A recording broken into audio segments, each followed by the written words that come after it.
go? Go. Okay. So, like I said, it's out of the wild, into the showring, and so, bringing horses in, gentle them, and then if you want to show them. And I'll probably do more the obstacle side and range versatility of the showring, and then Paige is going more in the dressage and 3D eventing and jumping parts, which I used to do when I was in Germany, but not since I'm back here. So I think we just introduce ourselves if you want to start. Sure. Yeah, so my name is Paige Burnham. I've been working with Mustang specifically since 2018. Before that, and since then some, but I've done a whole bunch of showing. Before I got into Mustangs, I was working with, I have a PRE Andalusian. We did the Andalusian World Cup, we did the Andalusian Nationals. I did a whole bunch of showing in that. Did a lot of dressage and working equitation and like hunt seat under saddle and that type of definitely more English-based stuff. I also, with her, did a bunch of side saddle drill team stuff. So we did a whole bunch of different things like that. In 2018, I adopted my first Mustang, and I was definitely pretty hooked on working with the wild ones. And so since then, I've done a couple makeovers, a couple tip challenges, and then just adopted and gentled a whole lot of different horses and worked with them. My primary experience with competition is going to be in dressage. I've done a lot of dressage shows with them. With Mustangs, I've gotten a lot of like regional high points and things like that in the RMDS and GBDS, so the Rocky Mountain Dressage Society, and then the local Grand Valley Dressage Society. A lot of year-end high points, things like that, with Mustangs. And so I've done that with like 4 different Mustangs, I think. I've brought along more than just 1 or 2. So I've done a lot of that. I also last year they did the first ever Mustang Champions, did the first ever Mustang Classic, which is a all English style makeover. So you adopt a horse, you train it, and then you take it to the Kentucky Horse Park, which was a dream to ride in the Rolex Arena, and show them. So I adopted Valkyrie, who's here today. She's out there if you guys want to meet Valkyrie. She's hanging out here. We did a yoga on horseback demo with her this morning. So she's... What's her name? Valkyrie. She's the big red dun out there, so I can introduce you guys if anybody wants to meet her. But with her, I adopted her into March of last year, and then in September I took her to the Mustang Classic in Kentucky and did a 3-day event. So dressage, show jumping, and cross-country jumping. So I've done eventing, things like that as well. I've played around with some hunter jumper stuff. Not done like a lot of rated competitions or anything, but played around with all of that stuff. So, I've also done some, I'll try anything. I've done gymkhanas, I've done a couple working cow horse shows, I've done some obstacle challenges, but Inez definitely does more. She's done a lot of upper level stuff with that, so we'll let her do that. So. Okay, good. My name is Inez Throm. I'm originally from Germany. Look at my accent. So when I was in Germany, I did all English. I mean, jumping, mainly jumping, 3-day eventing, some dressage, which is just normal in Germany. You start out with dressage, and then you go wherever you want to.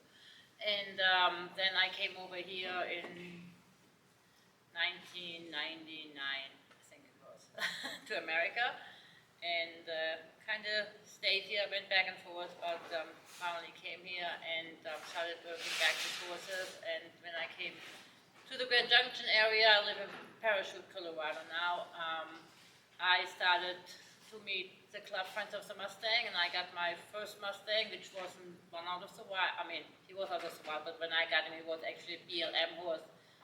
His name was Cisco, big, black, beautiful Mustang. Nobody believed he was a Mustang, because he had a little bit problem being a horse. All different kind of people jumped on.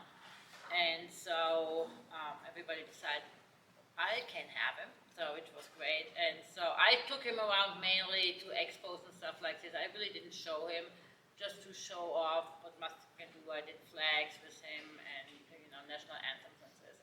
And so then I kind of got hooked, and I helped some people with their Mustangs.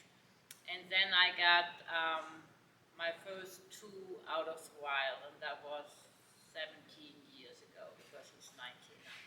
And I brought those up, and then I started going into, I met Craig Cameron, and he does the extreme cowboy racing. And so I started into that, which is an obstacle race.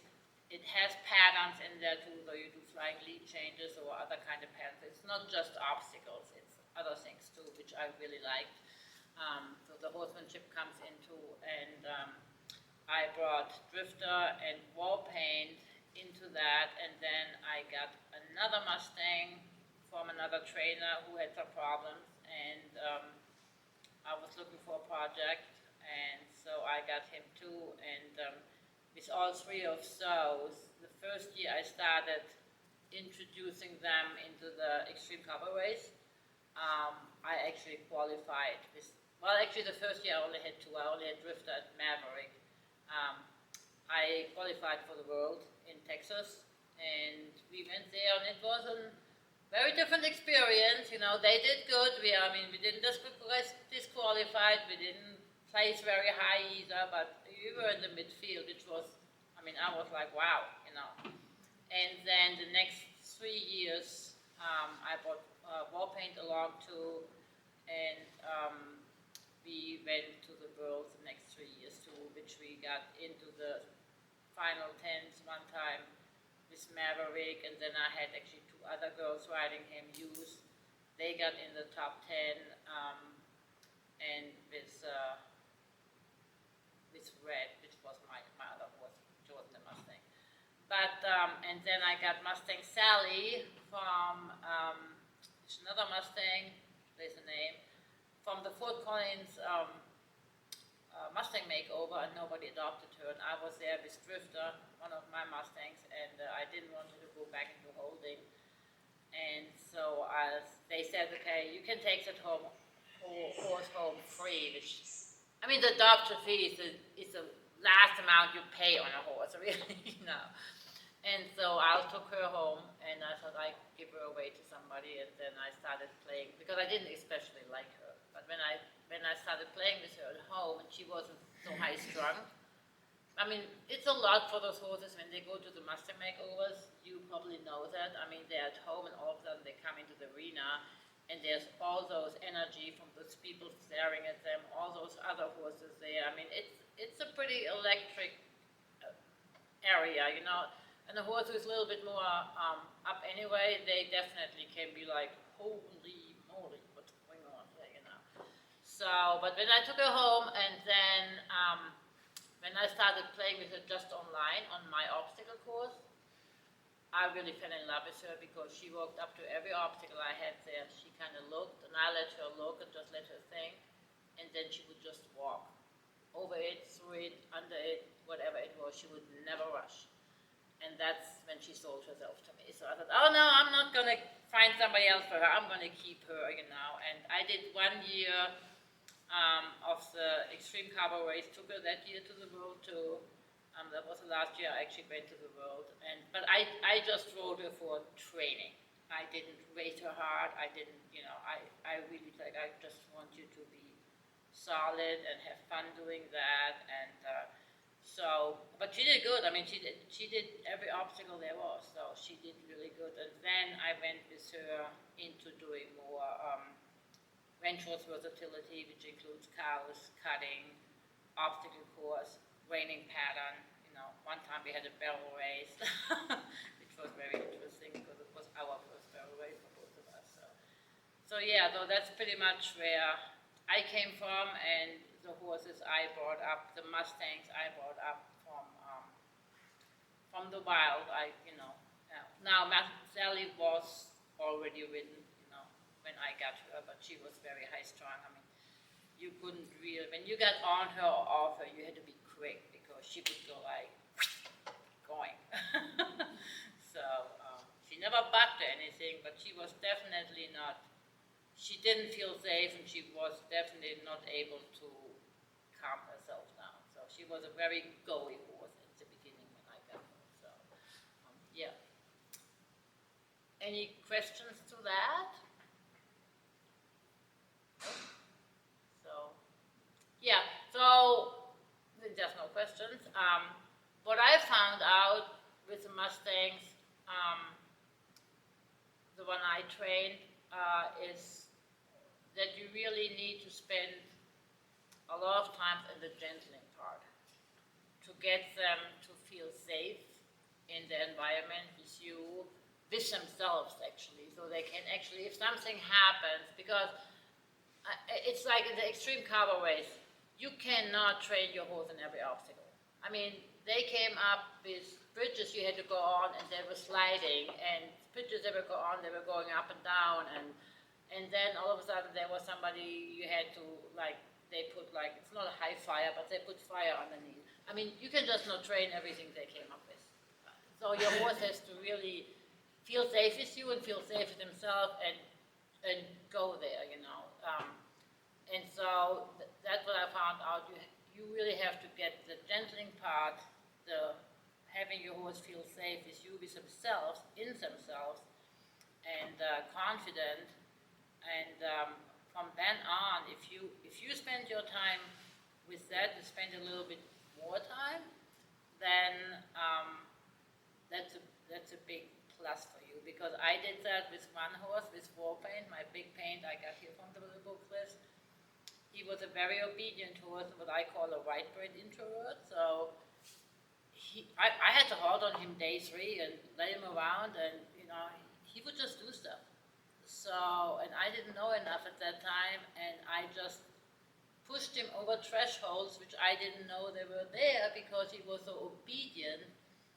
And he's still to that day now, and I rode with him, I picked stuff up and put it around him, and I mean, he was okay. He never really liked somebody too much walking up to him and handing stuff, but otherwise, I mean, he was like solid. But up to this day, when he's out in the pasture, out in his pen on Liberty, there is times when he will walk away from me and he will not let me put the halter on him, or he will not let me go out and just brush him. Because a lot of times I just take my brushes out and brush them in their pen, and a lot of times he walks away. Because I just didn't give him the time to feel really safe at the beginning, because I thought he was okay, because he was obedient. He was obedient. He didn't feel safe, he was obedient. And when I rode him, or when I had the halter on him with a lead rope, he was obedient, he did everything, but as soon he was of liberty and free, he showed me that like, no, I don't feel safe. So that taught me a lot. So now I'm watching way more about the signs if my horse really feels safe. And so I really try to do a lot on liberty at the beginning, because then they can tell me when they leave, they're like, I don't feel comfortable, I don't feel safe, whatever it is. So. Yeah, something else that we talked a lot about yesterday was whenever you're competing with your horses or doing anything with them, horses don't care what we do. Horses are good, like horses are happy in the wild. The horses, you'll see horses in holding that are happy. A lot of people think they live these sad lives, but they are fine. Horses don't think about what they want to do or what they could do, right? Horses are, as long as they have food and water and shelter and are generally cared for, they're happy. They can flourish and be happier, but they aren't like thinking about, oh man, I wish I was like this. But something that's really important is doing something that you enjoy with your horse, because they don't care if, you can have a horse that's an Olympic level potential horse, and that horse will be perfectly happy hanging out with you in your backyard. They don't have to do something. Competition is something that we want to do, not that the horse wants to do. That doesn't mean, though, that you can't compete with horses. I've competed, and I love it. Not every horse wants to do all the competition and stuff, and so finding something you enjoy will make your horse enjoy it as well. Most of the time, if you're having fun, plus if you're having fun, there's not as much pressure, right? If you enjoy the cowboy races, or I really love dressage. It looks boring to people. People don't understand it, right? You're like, you trot in circles. But it's like geometry and precision, and also like building that partnership with your horse that you're able to do and stuff. And any of that, as long as it's something you enjoy, most horses are going to also enjoy it, and they're going to do better. So if you try to go do something you don't enjoy and don't really like, then the horses pick up on that too, and they're like, well, you think it's stupid. Like, you see that a lot in eventing horses, like not just Mustangs, this is general horse training. But eventers think dressage is stupid, right? They're in it for the adrenaline of running cross-country horses. And so they're in the dressage test and they're like, man, I hate dressage is stupid. And then their horses also are like, well, if you think this is stupid, like, let's go, let's not do this. And so you finding passion and the benefit and the enjoyment in what you're doing with your horse instead of forcing it when it's not something you enjoy is really important. Yeah, and there are, you can, sometimes you get horses, and like with Sally, I had on, I did for a few a little bit, did a little dressage because she has pretty nice gaits. I'm like, actually, we can do a little dressage. And I took some lessons, and I went to some little shows in Fruta or whatever. Not really shows, I mean training shows, and I just felt like she did it, but I didn't feel like she enjoyed it. She said, okay, if you want me to do that, I'm gonna do that, but I personally didn't feel like she was really into it. But when I go with cows into the cow pen, her ears go like, and she's like, what are we gonna do? What are we gonna do? What are we gonna do? I mean, I can really see she enjoys doing that. I mean, even with obstacles, I mean, I have an obstacle course, and sometimes my horses go out there and they will just go over some of the obstacles, just because they can, not because I ask them to, So, yeah, so sometimes it's like, you have also to listen to your horse. If you really want to do dressage, or if you really want to do jumping or obstacles, and your horse does it, but it is not really enjoying it, or it just, then you might want to change what your horse enjoys, or you might want to find another horse. Definitely if you want to go into like upper levels. A lot of times also though, like, if you're doing dressage and your horse is getting sick of it, just adding in, mixing it up, adding in other things. Like I said, I've played with cows, I've played with trail stuff. I don't know what I'm doing. Inez would laugh at me if she saw me trying to do it probably, but not. we have fun, right? We go have fun with it. And I think, like I was said, enjoying what you do and mixing it up, because everybody gets sick of something if it's the only thing you do. Like even our hobbies, if the only thing you do is go fishing every weekend, eventually fishing's going to feel like a job and not something fun, right? If you like fishing or hiking or whatever your passion and hobby is, if you do it all the time, all of a sudden it's not as fun. So, but fishing feels more fun if you do it once a month, and then you also, do other things. So you guys have a lot more insight into these horses. For those of us who don't see it the way you see it, I mean, trying to figure out what's too much, what's not enough, do they like it, do they not? I mean, it gets a little tricky sometimes. Listen to your horse. It will tell you. If you listen, your horse will tell you. Now there's a trick to listen, because at the beginning, when I heard that the first time, like, listen to my horse, I'm like, what do you mean they don't talk? So you really have to listen with your body and with your energy, and and see what they do, and not just have in mind what you want to do. Because if you just have in mind what we want to do, we don't listen.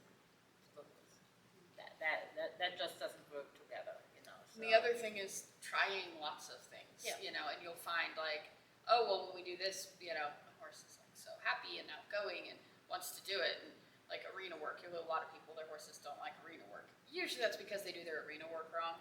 It's because they only go in the arena and drill lope circles or something like that, or drill the 20-meter trot circle, right? They only drill things in the arena, they don't mix it up. And so the horse is like, every time I'm in the arena, I just have to run in circles. This is no fun. I don't like this.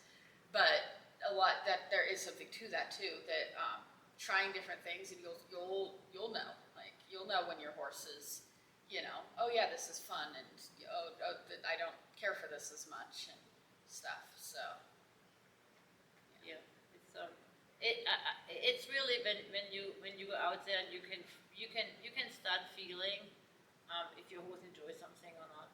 You know, as long as you have an open mind, as long as you are not just like, I'm doing reining and that's it, or I'm doing whatever it is, and that's what we're gonna do, and that's it. especially with the Mustangs. Yeah. You know, if you're working with quarter horses, if you're raising quarter horses for cow horses, those horses have bred for generations to work cows, and so probably like there's a real good chance that that cow horse colt that you just bought to start under saddle is going to like working cows, because that's what its mom and dad did, and its grandparents and its great grandparents, and that is what it's been intentionally created for. Mustangs are created to survive in the wild, and so when we get them and are asking them to do the things that we ask domestic horses to do, there's going to be there's just a huge variation of like my last Mustang Fantasia. She was the best endurance horse. That was her favorite thing. Trotting down the trail, she would do it forever. And now I have Valkyrie, and she loves arena work. We can go out on trails, and she likes it. You know, she likes exploring, but she's good at it. You know, and so they're all different, but and the Mustangs especially. You know, you kind of have to. You can absolutely, you know, you can go look out there. You know, go look at Mischief. He looks like a little jumper, a little miniature thoroughbred, and look at some of the others. There's that little blue rum filly that looks like a little cow horse. She's stocky and thick and built, and the little buckskin that's looks like a Lusitano. You know, you've got all the different variations, and all of those horses are going to be good at vastly different things. And usually we enjoy stuff because we're good at it, right? Not always, but sometimes, most of the time, what you enjoy something because it's easy for you, it comes naturally, and you're good at it. So all of those horses are probably going to be good at different things. Yeah.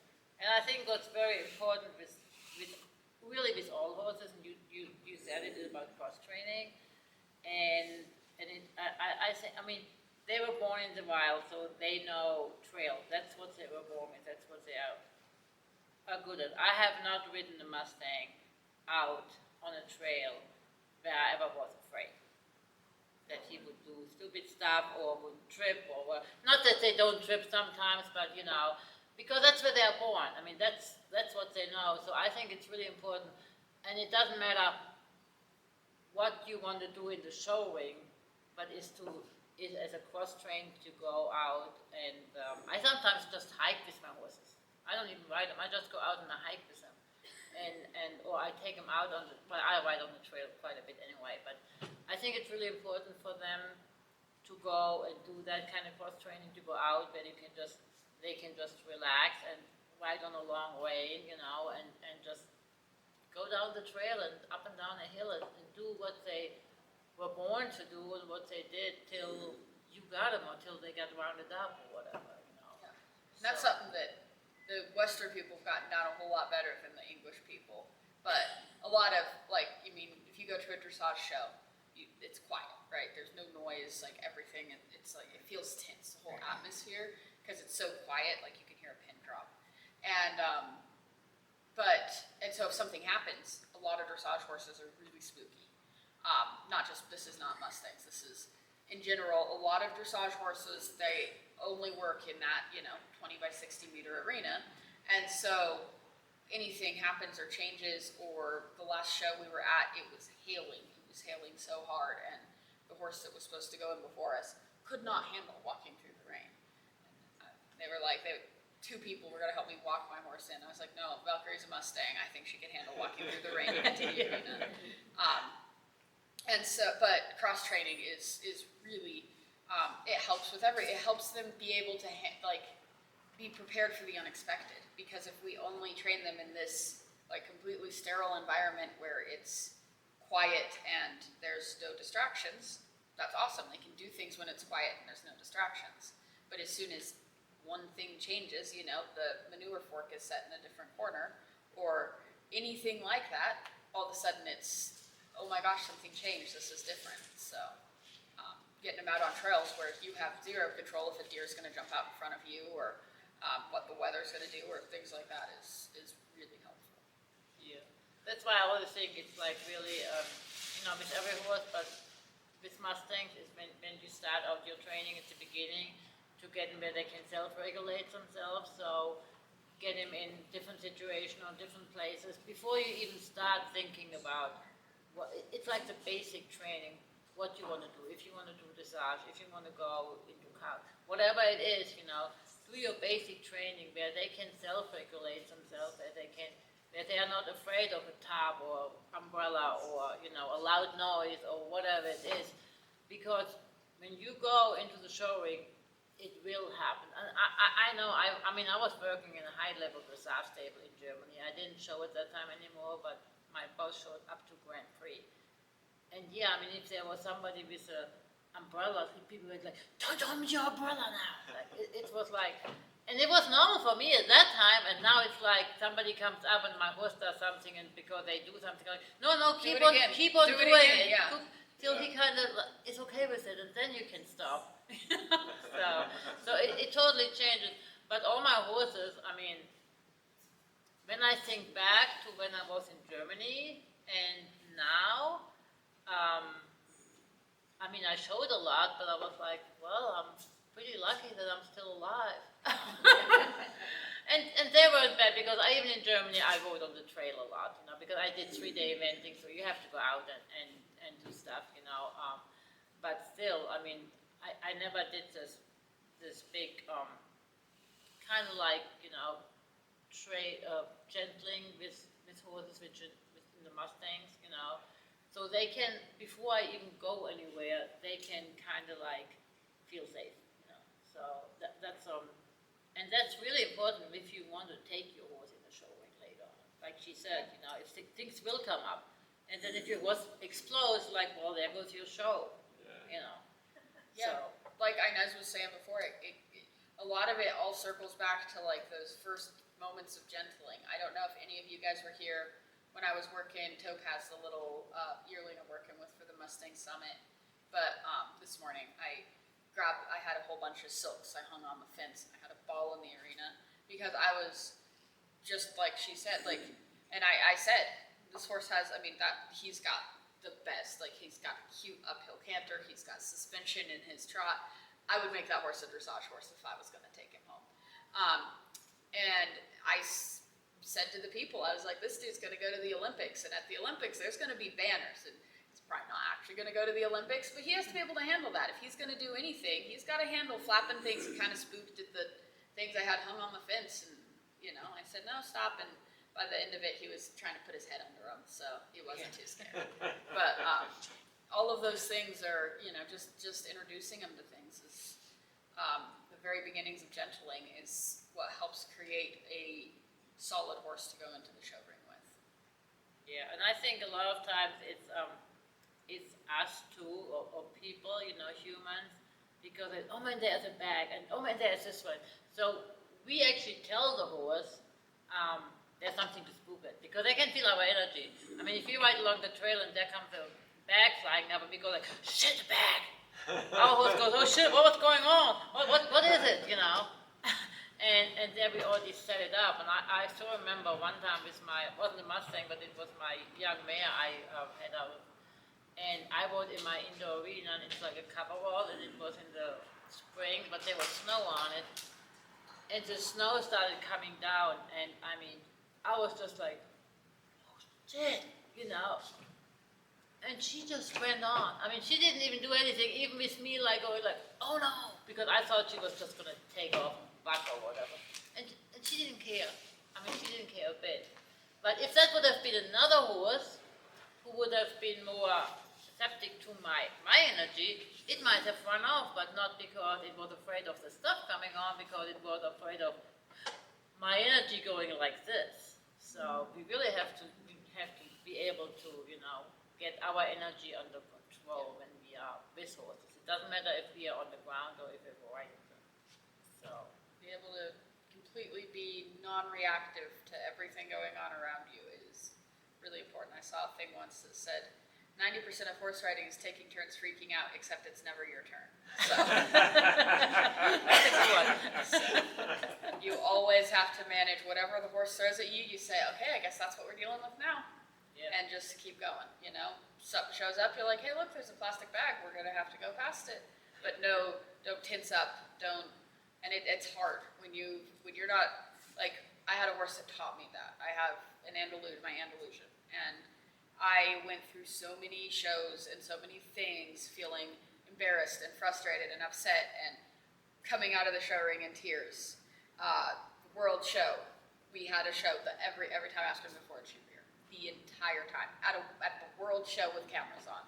And I was like, I just figured out, I'm like, okay, I guess, like, she taught me and now I'm really good at not caring. Yeah. I have gotten, and I think it's part of what makes me pretty good at working with the Mustangs is because now I'm like, okay, if that's how you feel, then that's what we'll do next, you know? Because learning those lessons of just like completely like separating yourself, and you can go home and be upset about how the show went later or how the day went or whatever, but at that moment you just got to take the next step and not even think about what just happened. Yeah.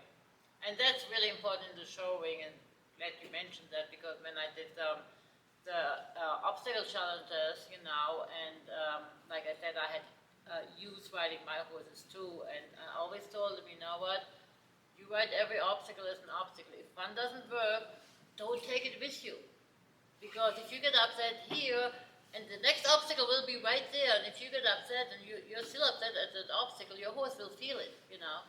You just have to leave that behind and go, well, that's it.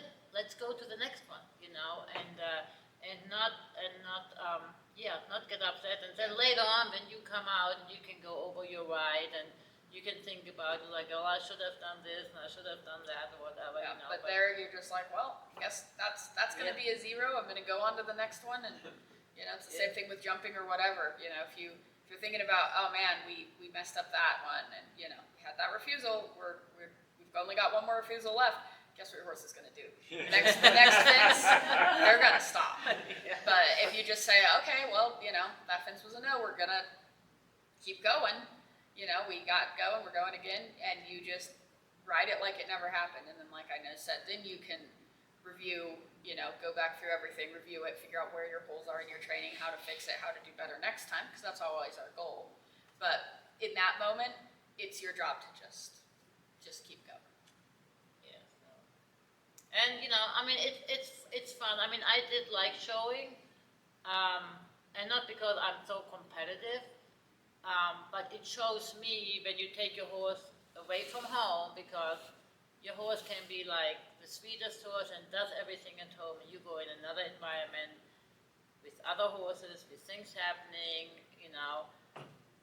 All of a sudden it's like, where is my horse? That is not my horse I have at home. So really, when you want to go to show, like I said with Sally, the first year I showed her the Extreme Cowboy race, it was just training run. I didn't even care about placing or anything. That was not on my mind at all. I just wanted to ride through obstacle courses with all the stuff going on, with other horses, with different places, and that was my only goal for the first year. Even when I went to the Worlds the first year, like I just wanted to go in another arena with a different setting, and I don't care about placing at all. And I think a lot of people, they have horses and they are good, and normally it's the one they are good and they are willing, we mess up because we do too much, too quick, just like I did with Warpaint. I mean, he was willing, or he was, you know, obedient, and so I messed him up a little bit by going through stuff too quick and not listening to him, you know. And so really take your time when you take any horse, but definitely Mustang. Because Mustang, I mean, they grew up out on the range. I mean, there's no cars, there's no people, there's no whatever, you know. They see other horses, and then here they see people sometimes, you know. And really get them if you want to show them, and just spend a year with just going out and doing trial runs. Just take them to different places, take them where other horses are, take them where people are, and don't even think about the competing part of it, you know. that's something I love about dressage is because I can ride the same test at 5 different shows under 5 different judges and get comments on every move. So dressage has, you do 15 moves in each, in each test, and it's like you go in, you turn left, you do a circle, everything is scored 1 to 10. And so I really love it because I can watch our progression.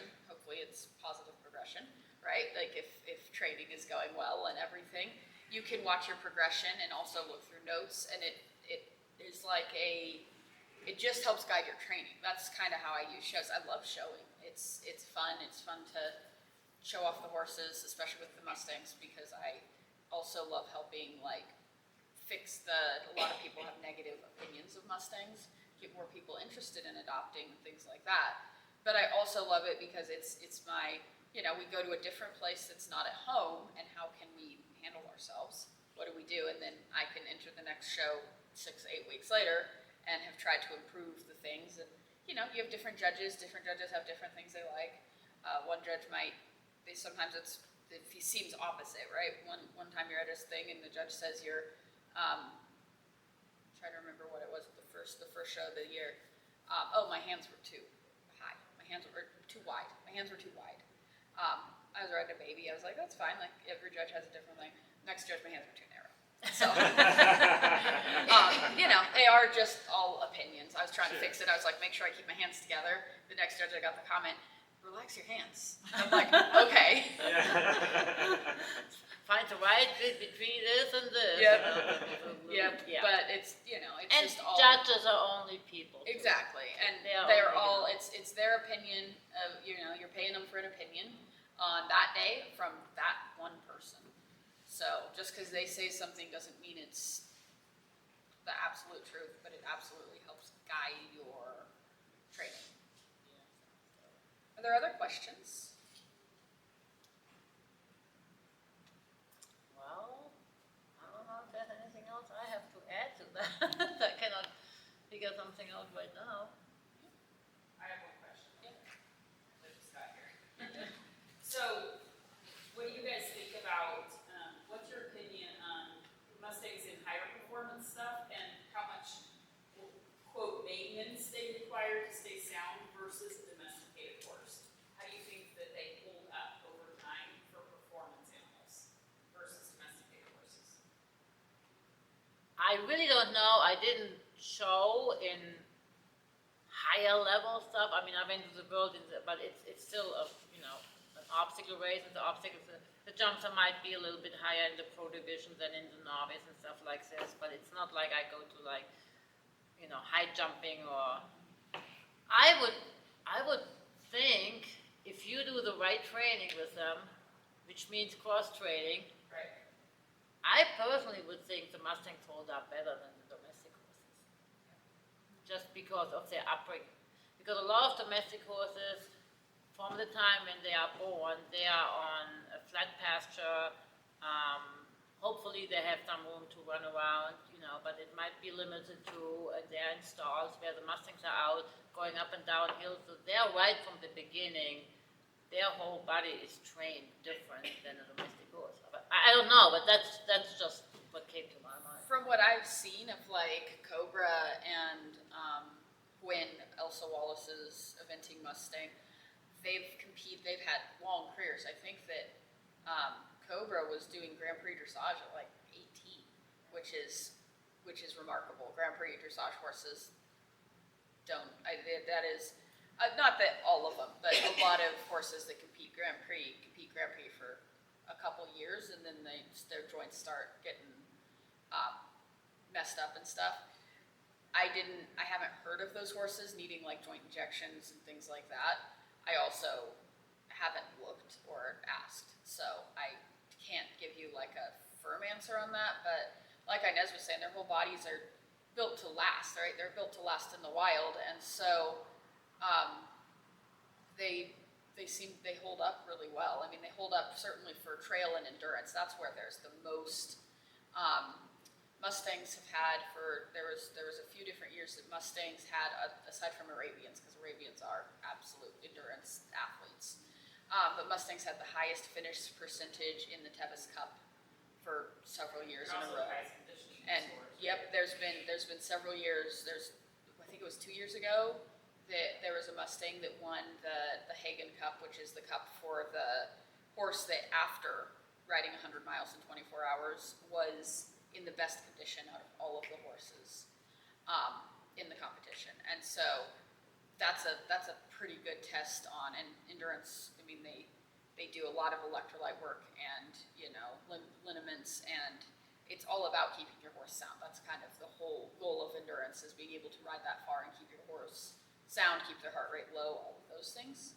And that's where I think that I've seen the most published things about Mustangs compared to all of these other breeds are able to, they have a really high finish percentage. And actually, I think it's a higher finish percentage than Arabians maybe. I saw a chart a while back, I'm trying to remember, it was close. Because a lot of Arabians enter that don't finish too. There's more Arabians in general that do good, because that's what those horses are bred for.